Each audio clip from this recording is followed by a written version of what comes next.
Welcome to the Joanne Avison podcast. And today I am absolutely delighted to greet my very dear friend, my colleague, my person I trained with 30 years ago in yoga, Jyoti Manuel. Jyoti, how are you? I'm really well, thank you. Yeah, enjoying. Speaking to us from Mallorca. I know, loving the sunshine. What can I say? Me wrapped in wool because it's autumn now in the UK. So, Jyoti, you devoted your life to the work of special yoga, working, I think we can say, with movement, with breathing, but the keystone is always this magical way of finding self-regulation and using that as a means of co-regulation, particularly focused on parents with their children who are neurodiverse.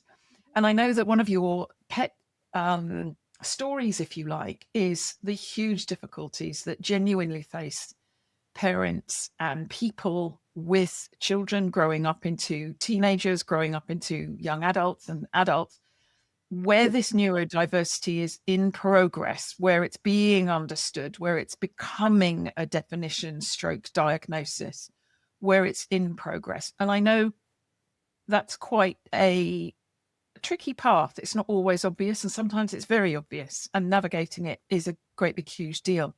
So let's look at different aspects and perhaps offer our listeners some keys to understanding and recognizing it. So what really is neurodiversity? What does it encompass? Well, first of all, I think that one needs to kind of just really be really clear that the spectrum is an enormous spectrum. And the language used in different aspects of the spectrum varies from people to people. So in the massive spectrum that is autism, as we know it, and even within ADHD as well, you've got children who are what we might describe as apparently higher functioning, but who potentially mask. And by masking, I mean they have a tendency to present themselves as I hate the word normal because I don't think anybody's normal, but, non-neurodiverse, let's put it that way. And yet underneath all of that, there's a sense of not knowing how to be in those environments, social environments, how to function, how to navigate themselves, huge amounts of anxiety. Huge amounts of anxiety. So of course, then when they go home, generally they fall apart. And that falling apart can present in meltdowns, it can present in shutdown, it can present in a number of different ways. And then on the other side, of course, of the autistic spectrum, you've got children and young people who are very deeply, deeply affected, who perhaps are nonverbal or pre-verbal, as the language goes, who find, moving from one place to another virtually impossible, who can't necessarily feed themselves and who need 24/7 care. And as what tends to happen as they come into teenagerhood, as the hormones start to kick in, is there's even a deeper dysregulation in their systems. And of course, they haven't got the understanding of what's happening to them and the ability to manage that. And that's when a lot of the problems start. So it can present in epilepsy. It can present in, massive aggression outbursts. It can manifest in all sorts of ways. And I think it's incredibly hard, both as a parent and as a teacher, actually, to support, all aspects of the autistic, world, actually. And the one thing that I've really learned over the years that I've been doing this is that a dysregulated child cannot regulate around a dysregulated adult. So whether you're a parent or whether you're a teacher or whether you're a therapist, whatever role you play in that child's life, if you're not regulated, they can't regulate around you. Does that mean, just to nail that point, you're not asking us all to be perfect and completely calm, because God knows if you're a parent with a child with these difficulties, you're likely to be anxious and worried. And I know there's very complex boundaries between being basically anxious or social anxiety and actually being on this spectrum. So that's another whole kind of washer pot, as it were. And I'm not dismissing it in any way. But when you say dysregulated, do you mean that we can learn to self-regulate? We can learn to self-regulate. And certainly what I've seen is that when the parent is more steady in themselves, and Yeah. steady doesn't necessarily mean calm, by the way. Steady means controlled in their ability to not have their own meltdowns and to have where their nervous system, I think it's a more physiological and neurological thing where actually their nervous system is more regulated. And when our nervous system is more regulated, as we know, we can cope better. It doesn't mean to say I'm calm. It doesn't mean to say I like what's happening. It doesn't mean to say I'm not anxious. But what it does mean is that I've got some coping mechanisms within my system that allow me to function and hold a space energetically for the child or young person to do the same. So if you were to give our listeners, I don't know, 3 keys, just for the sake of it, because I've been doing a whole thing on the law of 3 and I love 3 things. What 3 key things would you give them? Number 1, can you name them 1, 2, 3? And can we just have a little conversation about each one? Of course. Would that be okay? Okay. So number 1 would be for you? Pause and breathe. Pause and breathe. So both. Well, what are you going to do when you take a pause if you're not going to take a breath? Got it. Number 2? Find a way to connect to your body. Brilliant. And number 3? Feel into your heart. Beautiful. So number 1, pause and breathe. Number 2, find a way while you're pausing and breathing to connect with your body. Mm-hmm. And number 3, while you're pausing and breathing and connecting with your body, find a way into your heart. So let's look at the pause and breathe first. How do you do that, Jyoti? I know you've got squid loads of practice, but how do you get yourself to pause and breathe? I'm sure you do it instinctively now. You've been doing it for so long, but how do you do? I think I do it instinctively. But I think that, if you, when we or anyone is in overwhelm, you're very disassociated from your body and your breath. And the one thing that we know for certain is that, is that when we're in that place, we're not trusting anything. But the one thing that does happen, there's 2 things that do happen that we can trust, and we do trust, but we don't even know we're trusting, is that we're going to take another breath and that our heart continues to beat. Got it. Right? So you'd start by pressing that pause, just by pause. Pause. Just, you say pause. Let's just stop for a moment. And it might be that in that moment when you pause, you just, it's simple as that. It's as simple as that. And that's your starting point to begin to come away from the high levels of anxiety, overwhelm, which is a common denominator in these populations for sure, and just into this moment. Because at the end of the day, we only ever have this moment. The past is gone and the future we worry about, but we're not here. So what the pause does is it brings us into here I am now. Brilliant. Yeah. So pause and breathe. Here I am now. So in here I am now, number 2, the body. Mm-hmm. How do you do that? So one of there are a couple of different ways that I use. One is to squeeze myself and hug myself. And it was interesting, actually. I was doing a workshop the other day for parents of neurodiverse children who are really struggling. And I led them through some practice. And the one practice that a few of them picked up on was they were going to hug themselves all day long now, because it felt so nice for them to have a hug. And we need to be hugged. There's not always arms available to us, but we can give it to ourselves. And what we're doing when we do that is we're actually connecting back to our body. Brilliant. And as another technique, what would you work with the feet, for example? So that's my second one, would be to feel your feet on the ground, for sure. Yeah. So, I'm barefoot most of my life if I can be. Obviously, if I'm in a warm country, that's easier. But, even if you're in shoes, you can still start to feel your feet. You can rock backwards and forwards. You can rock side to side. And you can just bring some attention to the quality of how the soles of your feet touch whatever it is they're touching, whether that's the ground or the inside of your shoes. And that takes you out of your mind and into your body as well. Absolutely beautiful. So we've also effectively moved into our proprioceptive sense, our more subtle awareness, our curiosity. I love to call it the place of mystery, where we actually don't know what's going on. When we're in our mind, we think we know, oh my God, I'm anxious, this is wrong, this is wrong, this is wrong. and we kind of do that listing thing. Whereas once we enter the proprioceptive side of I'm waving at the right side of my brain, that's the place of just awareness where there's just the sounds. We don't organize them in quite the same way.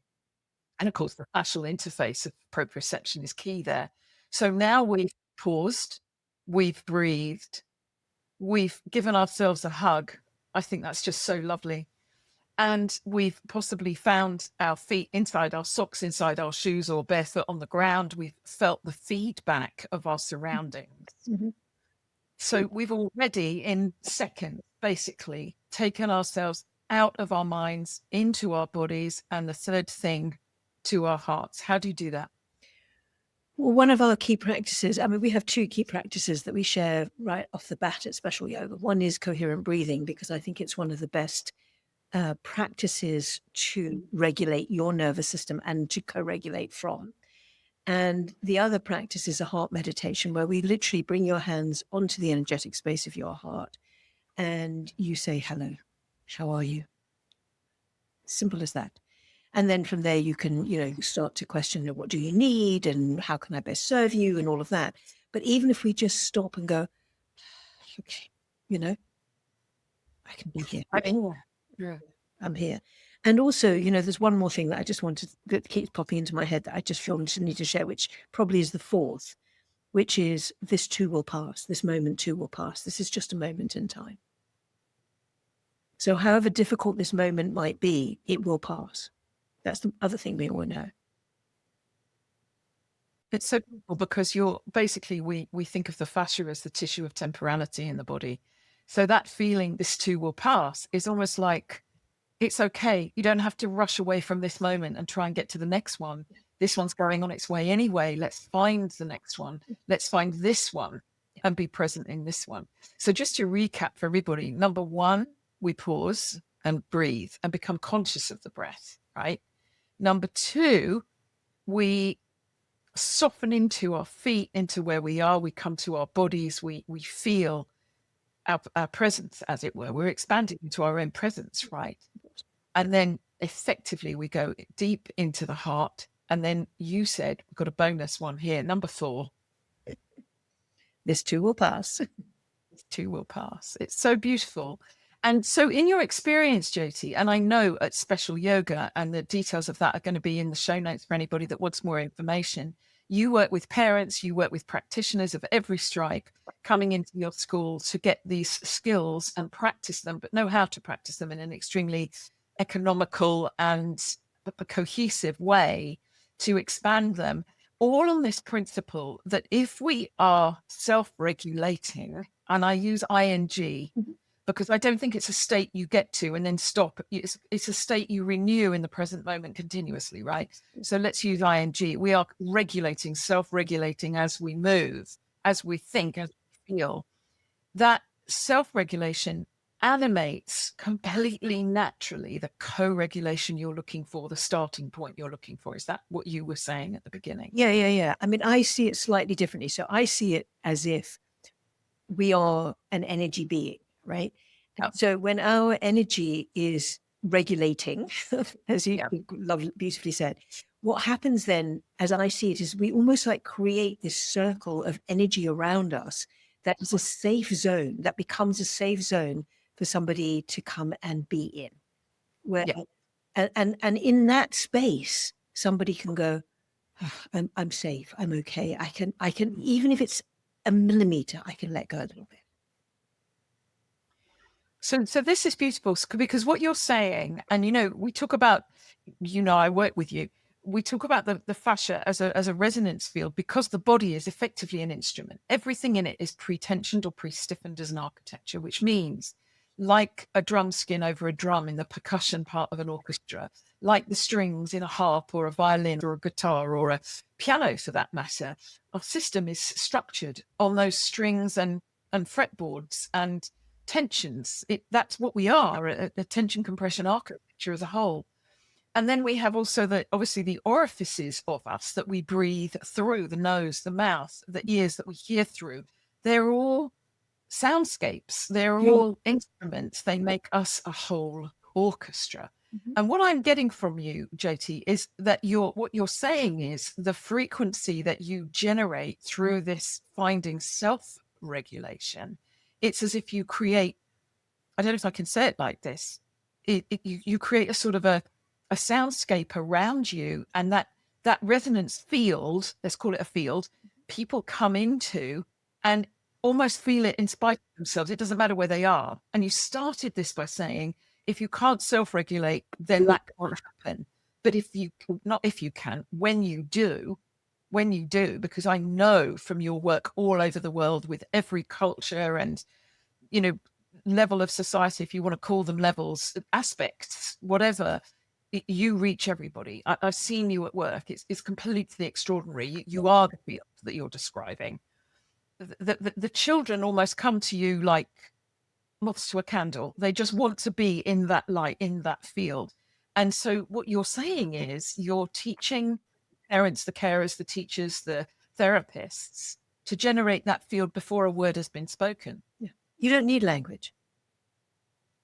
I mean, language can be useful. So, you're working with a child who doesn't know where they begin and end, who might have cerebral palsy or, some kind of complex physical needs. And you might remind them, this is your arm, we're going to move your arm now. But, sometimes I work with no language and sometimes I work with language. It depends on, what's needed in that moment. But it's only useful language, and it's only a recognition of the body. And I sing a lot as well. We use sounds quite a lot as well, as a way of opening that, keeping that field open between you. And so, but that's how it works. That's how it works. It's really that, interaction, connectedness. And 80% of communication is nonverbal anyway. And I think that the most powerful part of our connecting and communicating is through our energy field. It's such beautiful work. And I know that you're currently authoring 2 books. Yeah. One of which is about parents and all that they go through in this process. And the other is for everybody, actually, isn't it? Yes, it's called 52 Love Letters to You. And it's coming out in about 6 weeks' time. It's coming out for Christmas this year, actually. So it's a gift book, really. It's a gift book for you, or it's a gift book for you to buy for a friend. And it's really about taking that pause and reflecting. And every letter is designed to get you to, I guess, just reflect on a different quality within you, be it courage, be it fear, be it, when you say I'm okay, when you're not okay, be it about how we connect, and so on and so forth. So each one of 52 letters has a different theme, but it all takes you to the same place, which is an invitation to pause, be here now, and reflect, and to build up a kind of more powerful relational field of love for yourself, which then you emanate out to the world anyway. So what you're basically doing is giving people, let's say it takes them 10 minutes to read one of the letters, an opportunity to be with themselves, to hug themselves physically and emotionally, and to listen to themselves and reflect on the grace within them, on their energy field, and feel more at ease in themselves. So it's almost like a byproduct of that is your lovely energy field being warmed by self-awareness and grace. Absolutely. It's all about self-awareness and grace and love. It's the most powerful force on this planet. And I've often thought that actually really at Special Yoga, what we're teaching more than anything is love. And we just use the vehicle of yoga as the vehicle through that we teach it through, and love is one of those thrown about bandied words that, has different meanings for different people or different depths of meaning for different people. But at the end of the day, it makes you feel good, and it connects you back to yourself and it connects you to the world. So on multi levels, I'm sure it's the most healing, the healing piece of the world, really, isn't it? I think so. When it's used in a very genuine way, not misused in an ungenuine way, which it can be, and we've all been victims of that. It's almost like no one's questioning whether a parent loves a child or a child loves the parent. It's finding the loving language that's appropriate to them. And as you said, it might be nonverbal. Mm-hmm. It might be a gesture. It might be a breath. But I think the gesture of pausing is, it's a very interesting thing, because archetypally, if you have got a situation where you're frightened or you're anxious or you're nervous, you can feel like the victim of that. Mhm. And I think we can easily forget that we can actually turn that round and become a victor of the same thing. Yeah. And that transformation, that essence of that, you're saying, pause, breathe, find your feet, be here now, and then enter that exquisite self-regulatory, it's a posh word for it, but it's just being in yourself with the time to give that energy field, emanate that energy field, right? Just like recognize the great. It's almost like you're saying, I'm putting words in your mouth, Jyoti, but I've known you a long time and loved you all of it. That you're saying, here I am, and I can be me, and I love that, Yeah. rather than running in fear from it. Yeah, and I don't think that being me requires perfection. I think it requires authenticity, and I think it requires honesty, and it requires us acknowledging that we're all messy human beings, actually, that come with a whole load of emotional stories, sagas, whatever. And and it's okay to be messy, and it's okay to be real, and it's okay to show our children that as well, because otherwise, we're modeling something not helpful for them anyway, because then they're going to be focused on never being perfect enough. I was with you, and I want to ask you something about this, because I think I was reading recently Jill Bolt Taylor's absolutely brilliant book, A Stroke of Insight. She's a neuroscientist who had a stroke on the left side of her brain. So she was blissed out in her proprioceptive awareness and completely unable to verbalize and distinguish her boundaries and where she was. And there was this massive imbalance between the hemispheres of the brain. But because she's a neuroscientist, she was able to somehow observe herself going through this. I just don't know how she did it. I bow to her. I'd give so much to meet her one day. That took her 9 years to write the book of the story of what she went through. And it is such a valuable insight into how we are. Mm. And one of the keys, very relevant to this conversation, was the discussion that the limbic system, the emotional system in all of us, doesn't actually mature. So we draw these conclusions as little tiny beings as we get older, up to, I don't know what, 8, 9, 10, something like that. And they stay at that emotional age. Mhm. This idea that we mature into adults and we have mature emotions, I don't think there's any such thing as a mature emotion. An emotion is just energy and motion, having fun, expressing itself. But when we're little, we learn over and over again that it's not safe to express that. Absolutely. Absolutely. And so whoever we are, and this is my question for you, is there an element where a parent thinks, what did I do to deserve this? What did I do wrong to cause this? That they feel it's all their fault. Okay. And they've actually got to let themselves off the hook to be able to be present to their child. I think that absolutely is true, unquestionably.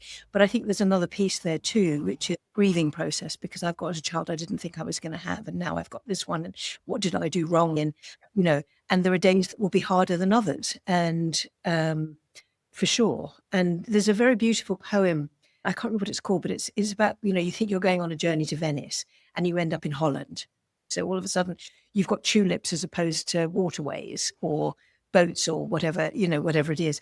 And so you've got something different. And it's learning how to, just accept that there are going to be days that are going to be hard, and grief hits people in different ways.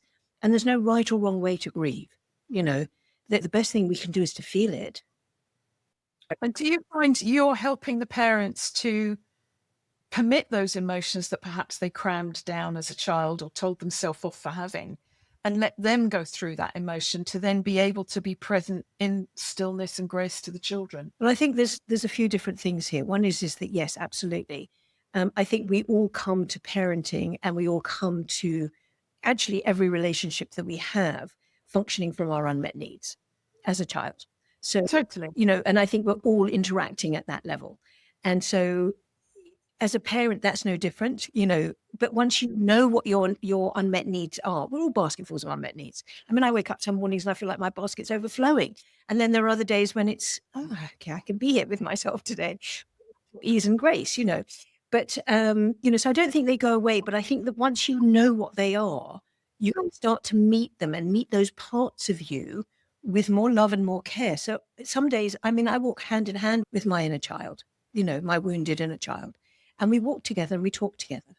And so I'm not so triggered by her in terms of how I then am looking to have those needs met by the outside world through validation, through whatever. But it takes work and courage to do that. Oh gosh, I totally, and God knows none of us came with a manual. Our parents didn't come with a manual and we didn't come with a manual. So we're all doing it blind. I mean, we don't get it right with any of our children. But I think that children who are, have physical disabilities or who are neurodiverse have an additional piece to that, Yes. And also I think we're living in a world still where there's this attempt to put these children into, like round pegs and square holes. So society's trying to make them fit with us rather than actually being able to come to them from another place and see their magnificence and really see their value, because we're too busy trying to make them fit and belong. Totally. And there is no such thing as normal. There's no right way to look or be or behave. And yet there are codes that work for the greater good of all. And finding that patience with ourselves as we work that out is such key, isn't it? Yeah, absolutely. And then, of course, you've got the telepathy tapes. So what they did was they've opened up the concept that, well, it's not a concept because I've seen this for years and years and years, that actually a lot of these children have pathways of connection that are much greater than ours. Much greater than The sensory awareness is in a different league, isn't it? Absolutely. They're gifted. It's truly very gifted. And, I think that we all have inherent capacity that we don't even know about because we're so busy trying to exist and fit into a world that doesn't really fit most of us at some level. And if we were to actually, I think we've got so much to learn from these kids. I mean, so much to learn. I've often felt that. I've often felt like, I share yoga with you, but you teach me. I love that. And I love that about you because I wanted to get to this point, and that was, while we're moving into the idea of fascia as a sensory organ of the body, it's the unifying architecture that unites all of us with each other. And it doesn't rely on reason. Mm-hmm. And as we emerge from the age of reason, as if reasoning and data and quantifiable information is the value base of everything, we're moving out of that into an area of intuition and different wisdom contribution to make. And what you're saying is, let's open up, I think, you're saying, let's open up our judgment of this based on reasoning and whatever we define as normal, God knows what that is, and expand into the fact that this intuitive awareness and instinctive understanding are such important aspects of our being. Absolutely. And we've lost them because we're too busy thinking and worrying and anxious and overwhelmed. So do we impose our worrying and anxiety and overwhelmedness on these children who, if we knew how to communicate with them, would actually reveal stuff to us that we'd love to know? Do you think that? Absolutely. For me, there's no question about that. Wow. No question about it at all. If we could see the world through their eyes, it would open up a whole new world for us, for sure. For sure. I mean, I think they're magic. I think there's something really magic about that. Just going to say, literally took the word out of my mouth. You heard it. You saw it on my forehead. I wanted to say, as we finish up, I just wanted to say, as ever, it is absolutely magical talking to you. And as somebody who is kind of fairly often criticized for using the word magic in my work, and my answer to everybody is, if you haven't got magic in your life, God help you. You poor thing. You're missing something. There really is magicalness in life. And I think these children, you're saying, have access to an awareness, let's call it one. You don't have to be all serious about it. It's an awareness, it's a sparkle, it's a knowing that we can't analyze, we can't reduce down to its component parts, we can't apply a reductionist theory. It's out of date, for God's sake. It doesn't even apply to the body. How many times have you heard me say there's nothing mechanical about the human body? And yes, I am writing up an entire scholarly academic story of biomechanics. There's nothing mechanical about your biology.